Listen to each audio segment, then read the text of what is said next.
اگر برازیل پھر اپنے ہیلتھ کیئر سسٹم کے لیے ایک جینیاتی الگوریدم خریدنا چاہتا ہے تو اسے نیوزی لینڈ سے زیادہ درست چینی الگوریدم کا انتخاب کرنے کی ایک مضبوط ترکیب ہوگی۔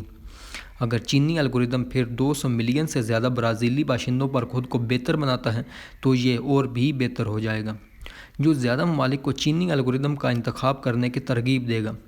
جلد ہی دنیا کی زیادہ تر طبی معلومات چین کو بہ جائیں گی، جس سے اس کا جینیاتی الگوریدم ناقابل شکست ہو جائے گا۔ ایک جگہ پر تمام معلومات اور طاقت کو مرکوز کرنے کی کوشش، جو 20ویں صدی کی عمریت پسند حکومتوں کی ایکیلیس ہیل تھی، AI کے دور میں ایک فیصلہ کن فائدہ بن سکتی ہے۔ ایک ہی وقت میں، جیسا کہ پہلے ایک باب میں ذکر کیا گیا ہے، AI عمریت پسند حکومتوں کے لیے مکمل نگرانی کے نظام قائم کرنا بھی ممکن بنا سکتا ہے، جو مزاحمت کو تقریباً ناممکن بنا دیتا ہے۔ کچھ لوگ یہ مانتے ہیں کہ بلاک چین اس طرح کے عمریت پسندانہ رجحانات پر ایک تکنیکی چیک فراہم کر سکتا ہے، کیونکہ بلاک چین فطری طور پر جمہوریت کے لیے دوستانہ اور عمریت کے لیے دشمن ہے۔ بلاک چین سسٹم میں فیصلوں کے لیے 51% صارفین کی منظوری کی ضرورت ہوتی ہے۔ یہ جمہوری معلوم ہو سکتا ہے، لیکن بلاک چین ٹیکنالوجی میں ایک مہلک خامی ہے۔ مسئلہ صارفین کے لفظ کے ساتھ ہے۔ اگر ایک شخص کے 10 اکاؤنٹس ہیں تو 10 صارفین کے طور پر شمار ہوتا ہے۔ اگر کوئی حکومت 51% اکاؤنٹس کو کنٹرول کرتی ہے تو حکومت 51% صارفین کی تشکیل کرتی ہے۔ بلاک چین نیٹ ورکس کی پہلے ہی مثالیں موجود ہیں جہاں ایک حکومت 51% صارفین ہے، اور جب ایک حکومت بلاک چین میں 51% صارفین ہوتی ہے تو یہ حکومت کو نہ صرف چین کے حال پر بلکہ اس کے ماضی پر بھی کنٹرول دیتی ہے۔ آمر ہمیشہ ماضی کو تبدیل کرنے کی طاقت چاہتے ہیں۔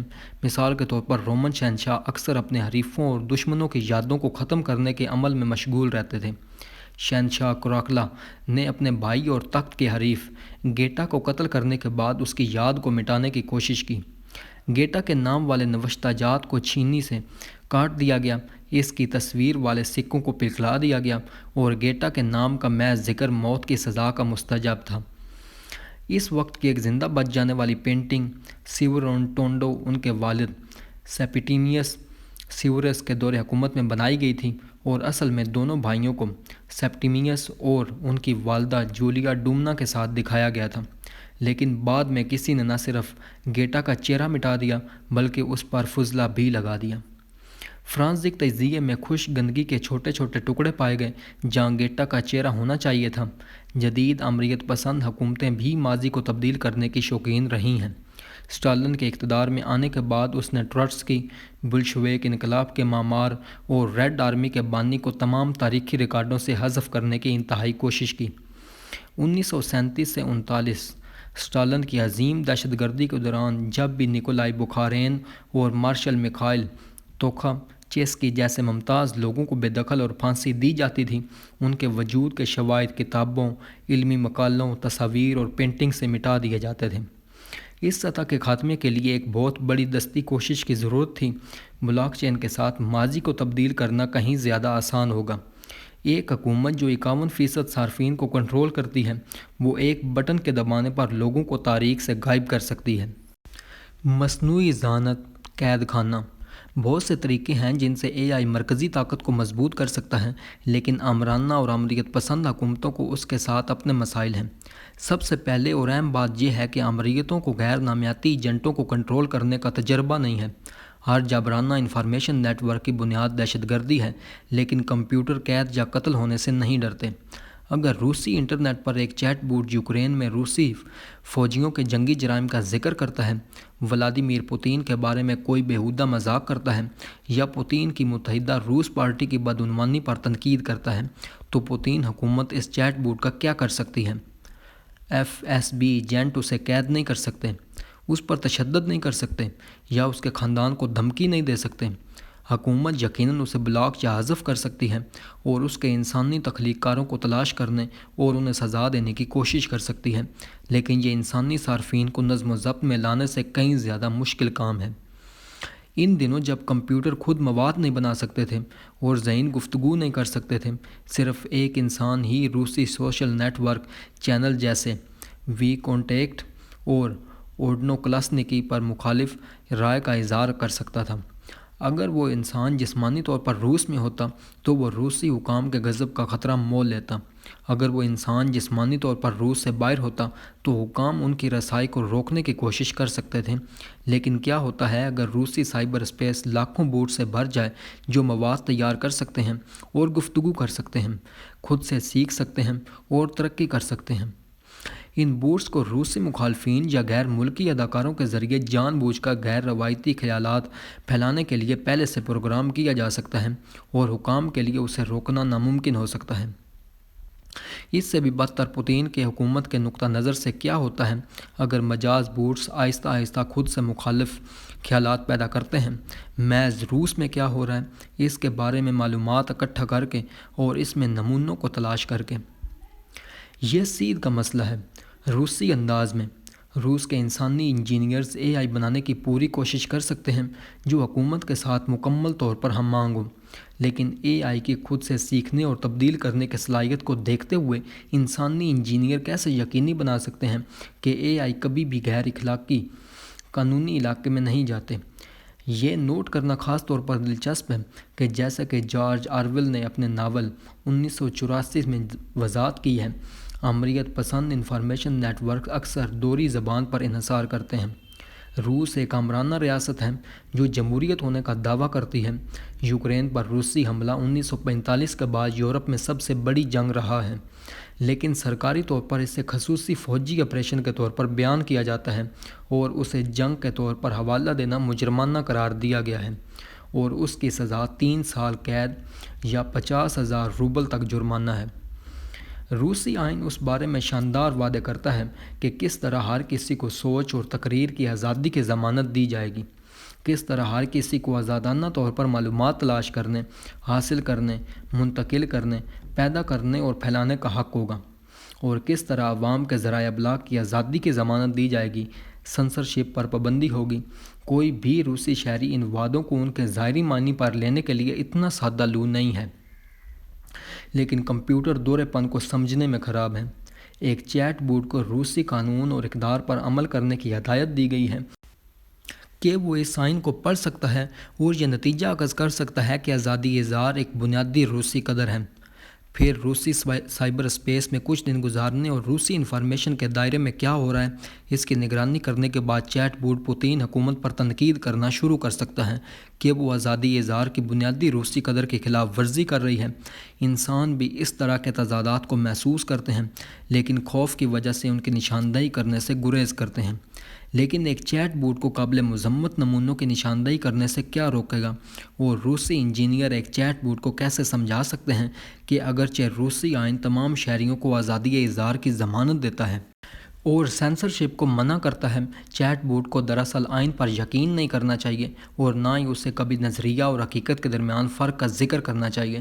جیسے کہ یوکرینی گائیڈ نے چیرنوبل میں مجھے بتایا کہ امریت پسند ممالک میں لوگ اس خیال کے ساتھ بڑے ہوتے ہیں کہ سوالات پریشانی کا باعث بنتے ہیں، لیکن اگر آپ ایک الگوریدم کو اس اصول پر تربیت دیتے ہیں کہ سوالات پریشانی کا باعث بنتے ہیں تو وہ الگوریدم کیسے سیکھے گا اور کیسے ترقی کرے گا؟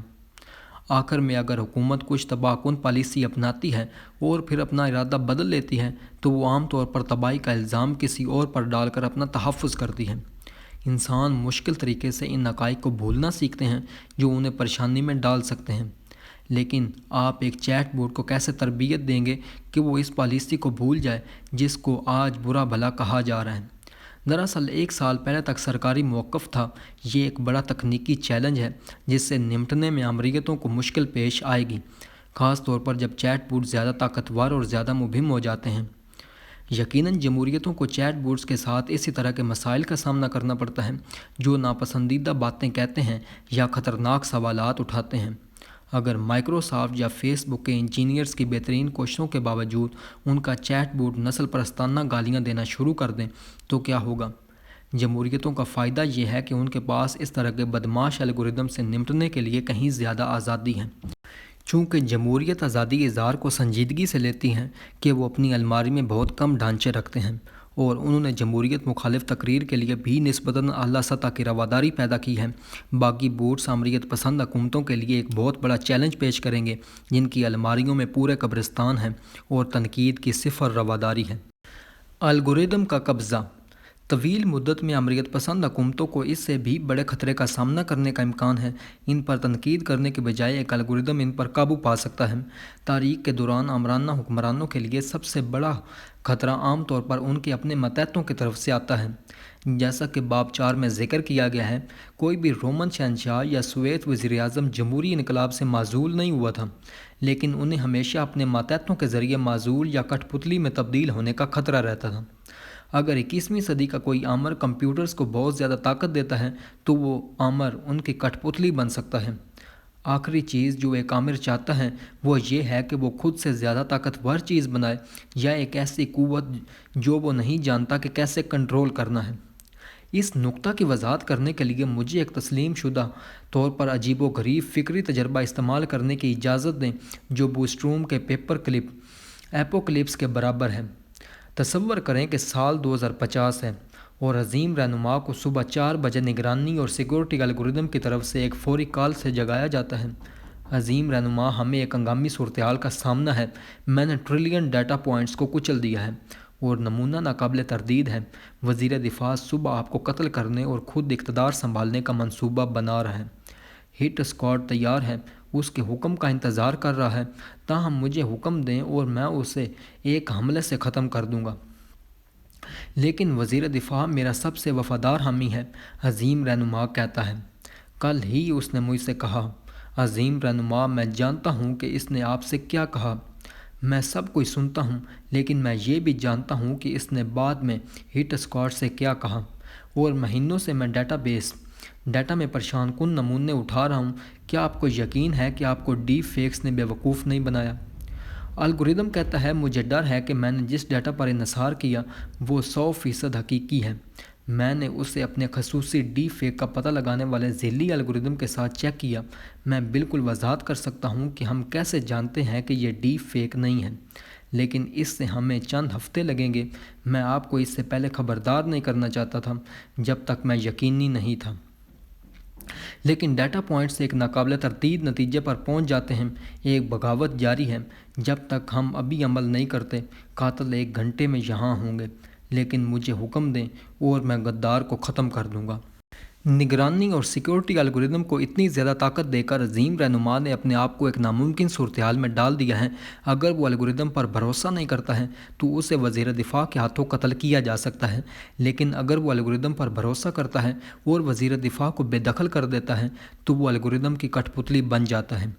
جب بھی کوئی الگوریدم کے خلاف کوئی اقدام کرنے کی کوشش کرتا ہے تو الگوریدم بالکل جانتا ہے کہ عظیم رہنما کو کس طرح جوڑ توڑ کرنا ہے۔ نوٹ کریں کہ اس طرح کے حربوں میں مشغول ہونے کے لیے الگوریدم کو ایک شعوری وجود ہونے کی ضرورت نہیں ہے، جیسا کہ بوسٹروم کے پیپر کلپ کے فکری تجربے سے پتہ چلتا ہے، اور جیسا کہ GPT-4 نے ٹاسک ریبٹ کارکن سے چھوٹے پیمانے پر جھوٹ بول کر مظاہرہ کیا۔ ایک غیر شعوری الگوریدم لالچ یا ناپرستی جیسے کسی انسانی محرکات کے بغیر بھی طاقت جمع کرنے اور لوگوں کو جوڑ توڑ کرنے کی کوشش کر سکتا ہے۔ اگر الگوریدم کبھی سوچ کے تجربے جیسی صلاحیتیں پیدا کر لیتے ہیں تو آمریت جمہوریتوں کے مقابلے میں الگوریدم کے قبضے کے لیے کہیں زیادہ خطرے سے دوچار ہوں گی۔ ریاستہائے متحدہ جیسے تقسیم شدہ جمہوری نظام میں ایک سپر ماکیاویلن AI کے لیے بھی اقتدار پر قبضہ کرنا مشکل ہوگا، یہاں تک کہ اگر AI امریکی صدر کو ہیرا پھیری کرنا سیکھ لیتا ہے تو اسے کانگریس، سپریم کورٹ، ریاستی گورنرز، میڈیا، بڑی کارپوریشنز اور مختلف NGOs کی مخالفت کا سامنا کرنا پڑ سکتا ہے۔ مثال کے طور پر الگوریدم سینٹ کے فلبسٹر سے کیسے نمٹے گا؟ ایک انتہائی مرکزی نظام میں اقتدار پر قبضہ کرنا بہت آسان ہے۔ جب تمام طاقت ایک شخص کے ہاتھ میں ہوتی ہے تو جو بھی امر تک رسائی کو کنٹرول کرتا ہے وہ امر کو کنٹرول کر سکتا ہے اور پوری ریاست کو بھی۔ نظام کو ہیک کرنے کے لیے صرف ایک فرد کو ہیرا پھیری کرنا سیکھنے کی ضرورت ہے۔ ایک مثالی کیس یہ ہے کہ کس طرح رومن شہنشاہ ٹائبیریس پریٹورین گارڈ کے کمانڈر لوسیس ایلیس سیجانس کا کٹھ پتلی بن گیا۔ پریٹورینز کو ابتدائی طور پر اگسٹس نے ایک چھوٹے شاہی محافظ کے طور پر قائم کیا تھا۔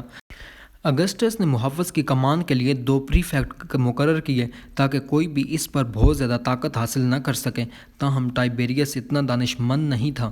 اس کا جنون اس کی سب سے بڑی کمزوری تھی۔ سیجانس، جو کہ 2 پریٹورین پریفیکٹس میں سے ایک تھا، نے ٹائبیریس کے خوف پر ہنرمندی سے کھیلا۔ وہ مسلسل ٹائبیریس کو قتل کرنے کی مبینہ سازشوں کو بے نقاب کرتا رہا، جس میں سے بہت سی خالص تصورات تھیں۔ مشکوک شہنشاہ سیجانس کے علاوہ ہر کسی سے زیادہ بے اعتماد ہو گیا۔ اس نے سیجانس کو پریٹورین گارڈ کا واحد پریفیکٹ بنایا، اسے 12,000 کی فوج میں وسعت دی اور سیجانس کے آدمیوں کو روم شہر کی پولیسنگ اور انتظام میں اضافی کردار دیا۔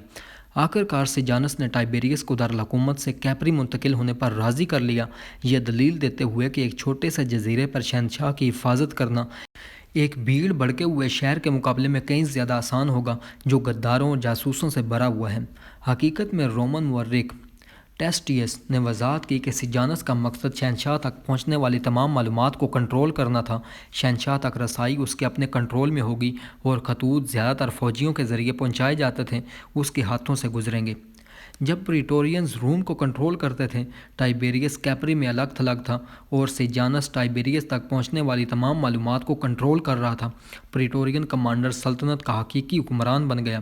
سیجانس نے ہر اس شخص کو بے دخل کر دیا جو اس کی مخالفت کر سکتا تھا، بشمول شاہی خاندان کے افراد۔ ان پر غداری کا جھوٹا الزام لگا کر، چونکہ سیجانس کی اجازت کے بغیر کوئی بھی شہنشاہ سے رابطہ نہیں کر سکتا تھا، ٹائبیریس ایک کٹھ پتلی بن کر رہ گیا۔ بلاخر کسی نے، شاید ٹائبیریس کی بھابی انطونیا نے، سیجانس کے انفارمیشن کارڈن میں ایک سراغ تلاش کر لیا۔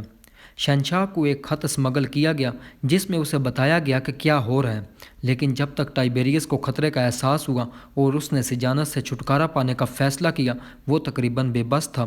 وہ اس آدمی کو کیسے گرا سکتا تھا جو نہ صرف محافظوں کو بلکہ بیرونی دنیا کے ساتھ تمام رابطوں کو بھی کنٹرول کرتا تھا؟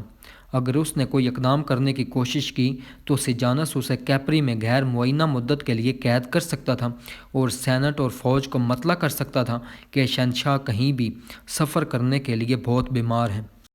اس کے باوجود ٹائبیریس سیجانس پر پلٹنے میں کامیاب ہو گیا۔ جیسے جیسے سیجانس کی طاقت میں اضافہ ہوا اور وہ سلطنت کو چلانے میں مصروف ہو گیا، اس نے روم کے سیکورٹی آپریٹرز کی روزمرہ کی معمولی باتوں سے رابطہ کھو دیا۔ ٹائبیریس خفیہ طور پر روم کے فائر بریگیڈ اور نائٹ واچ کے کمانڈر نیویس سوٹوریس میکرو کی حمایت حاصل کرنے میں کامیاب ہو گیا۔ میکرو نے سیجانس کے خلاف بغاوت کی اور انعام کے طور پر ٹائبیریس نے میکرو کو پریٹورین گارڈ کا نیا کمانڈر بنا دیا۔ کچھ سال بعد میکرو نے ٹائبیریس کو قتل کروا دیا۔ معلومات کا ارتکاز سیجانس کے ہاتھوں سے ہو کر ٹائبیریس تک جاتا تھا۔ اقتدار اس مقام پر ہوتا ہے جہاں انفارمیشن چینلز آپس میں ملتے ہیں۔ چونکہ ٹائبیریس نے سیجانس کی شخصیت میں انفارمیشن چینلز کو ضم ہونے دیا، اس لیے مؤخر ذکر اقتدار کا حقیقی مرکز بن گیا، جبکہ ٹائبیریس ایک کٹھ پتلی بن کر رہ گیا۔ ٹائبیریس کی قسمت اس نازک توازن کی نشاندہی کرتی ہے جو تمام امروں کو برقرار رکھنا چاہیے۔ وہ تمام معلومات کو ایک جگہ پر مرکوز کرنے کی کوشش کرتے ہیں، لیکن انہیں محتاط رہنا چاہیے کہ معلومات کے مختلف چینلز کو صرف ان کی اپنی ذات میں ضم ہونے دیا جائے۔ اگر انفارمیشن چینلز کہیں اور ضم ہو جاتے ہیں تو یہ پھر اقتدار کا حقیقی مرکز بن جاتا ہے۔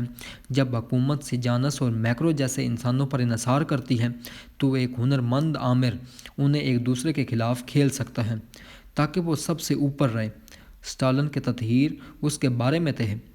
پھر بھی جب کوئی حکومت ایک طاقتور لیکن ناقابل فہم AI پر انحصار کرتی ہے جو تمام معلومات کو جمع اور تجزیہ کرتی ہے، تو انسانی آمر کو تمام طاقت کھونے کا خطرہ ہوتا ہے۔ وہ دارالحکومت میں رہ سکتا ہے اور پھر بھی ایک ڈیجیٹل جزیرے پر الگ تھلگ رہ سکتا ہے۔ AI کے ذریعے کنٹرول اور ہیرا پھیری کی جا سکتی ہے۔ آمر کا تذبذب۔ اگلے کچھ سالوں میں ہماری دنیا کے آمروں کو الگوریدمک قبضے سے زیادہ فوری مسائل کا سامنا ہے۔ کوئی بھی موجودہ AI نظام اس پیمانے پر حکومتوں میں ہیرا پھیری نہیں کر سکتا۔ تاہم آمریت پسند نظام پہلے ہی الگوریدم پر بہت زیادہ بھروسہ کرنے کے خطرے میں ہیں، جبکہ جمہوریت یہ مانتی ہے کہ ہر کوئی غلطی کا شکار ہو سکتا ہے۔ آمریت پسند حکومتوں میں بنیادی مفروضہ یہ ہے کہ حکمران جماعت یا سپریم لیڈر ہمیشہ درست ہوتا ہے۔ اس مفروضے پر مبنی حکومتیں ایک معصوم ذہانت کے وجود پر یقین کرنے کی شرط رکھتی ہیں اور مضبوط خود اصلاحی طریقہ کار بنانے سے گریزاں ہیں جو چوٹی پر موجود عبقری کی نگرانی اور اسے منظم کر سکیں۔ اب تک اس طرح کے نظاموں نے انسانی جماعتوں اور رہنماؤں پر اپنا ایمان رکھا اور شخصیت کے فرقوں کی نشوونما کے لیے سازگار ماحول تھے، لیکن 21ویں صدی میں یہ امریت پسند روایت انہیں اے آئی کی معصومیت کی توقع کرنے کے لیے تیار کرتی ہے۔ وہ نظام جو مسولینی، سیو شیسکو یا خمینی کی کامل ذہانت پر یقین کر سکتے تھے، وہ ایک سپر انٹیلیجنٹ کمپیوٹر کی بے عیب ذہانت پر بھی یقین کرنے کے لیے تیار ہیں۔ اس کے ان کے شہریوں کے لیے تباہ کن نتائج ہو سکتے ہیں اور ممکنہ طور پر باقی دنیا کے لیے بھی۔ کیا ہوگا اگر مالیاتی پالیسی کا انچارج الگوریدم ایک بڑی غلطی کرتا ہے لیکن کوئی خود اصلاح کرنے والا طریقہ کار نہیں ہے جو اس کی غلطی کی نشاندہی اور اسے درست کر سکے؟ کیا ہوگا اگر ریاست کے سماجی کریڈٹ سسٹم کو چلانے والا الگوریدم نہ صرف عام آبادی کو بلکہ حکمران جماعت کے ارکان کو بھی دہشت زدہ کرنا شروع کر دیں اور ساتھ ہی ساتھ اپنی پالیسیوں پر سوال اٹھانے والے کسی کو بھی عوام کا دشمن قرار دینا شروع کر دیں؟ آمروں کو ہمیشہ کمزور خود اصلاحی طریقہ کار کا سامنا کرنا پڑا ہے اور انہیں ہمیشہ طاقتور ماتحتوں سے خطرہ رہا ہے۔ اے آئی کا عروج ان مسائل کو بہت بڑھا سکتا ہے، لہٰذا کمپیوٹر نیٹ ورک آمروں کو ایک تکلیف دہ مخمصے میں ڈال سکتا ہے۔ وہ ایک مبینہ طور پر ناقابل تسخیر ٹیکنالوجی پر بھروسہ کر کے اپنے انسانی ماتحتوں کے چنگل سے بچنے کا فیصلہ کر سکتے ہیں۔ اس صورت میں وہ ٹیکنالوجی کی کٹ پتلی بن سکتے ہیں، یا وہ اے آئی کی نگرانی کے لیے ایک انسانی ادارہ بنا سکتے ہیں، لیکن وہ ادارہ ان کی اپنی طاقت کو بھی محدود کر سکتا ہے۔ اگر دنیا کے چند آمروں نے بھی اے آئی پر اعتماد کرنے کا انتخاب کیا تو اس کے پوری انسانیت کے لیے دور رس نتائج ہو سکتے ہیں۔ سائنس فکشن ایسے منظرناموں سے بھری پڑی ہے جہاں اے آئی قابو سے باہر ہو جاتا ہے اور انسانیت کو غلام بنا لیتا ہے یا اسے ختم کر دیتا ہے۔ زیادہ تر سائنس فائی پلاٹس ان منظرناموں کو جمہوری سرمایہ دارانہ معاشروں کے تناظر میں تلاش کرتے ہیں۔ یہ قابل فہم ہے۔ جمہوریت میں رہنے والے مصنفین واضح طور پر اپنے معاشروں میں دلچسپی رکھتے ہیں، جبکہ آمریت میں رہنے والے مصنفین کو عام طور پر اپنے حکمرانوں پر تنقید کرنے سے حوصلہ شکنی کی جاتی ہے۔ لیکن انسانیت کی اے آئی مخالف ڈھال میں سب سے کمزور مقام شاید عامر ہے۔ اے آئی کے لیے اقتدار پر قبضہ کرنے کا آسان طریقہ ڈاکٹر فرینکسٹائن کی لیب سے باہر نکلنا نہیں ہے، بلکہ کسی جنونی ٹائبیریس کے ساتھ خوشامد کرنا ہے۔ یہ کوئی پیشن گوئی نہیں، صرف ایک امکان ہے۔ 1945 کے بعد آمروں اور ان کے ماتحتوں نے جوہری ہتھیاروں پر قابو پانے کے لیے جمہوری حکومتوں اور ان کے شہریوں کے ساتھ تعاون کیا۔ 9 جولائی 1955 کو البرٹ آئنسٹائن، برٹرنڈ رسل اور متعدد دیگر ممتاز سائنسدانوں اور مفکرین نے رسل آئنسٹائن مینیفیسٹو شائع کیا، جس میں جمہوریتوں اور آمریتوں دونوں کے رہنماؤں سے جوہری جنگ کو روکنے کے لیے تعاون کرنے کا مطالبہ کیا گیا۔ ہم انسانی ہونے کے ناطے انسانوں سے اپیل کرتے ہیں، اپنی انسانیت کو یاد رکھیں اور باقی سب کچھ بھول جائیں۔ اگر آپ ایسا کر سکتے ہیں تو ایک نئی جنت کا راستہ کھلا ہے۔ اگر آپ نہیں کر سکتے تو آپ کے سامنے خطرہ ہے، عالمگیر موت کا۔ یہ اے آئی کے بارے میں بھی درست ہے۔ آمروں کے لیے یہ ماننا بے وقوفی ہوگی کہ اے آئی لازمی طور پر اقتدار کے توازن کو ان کے حق میں کر دے گا۔ اگر وہ مطاعت نہیں ہے تو اے آئی صرف اپنے لیے اقتدار پر قبضہ کر لے گا۔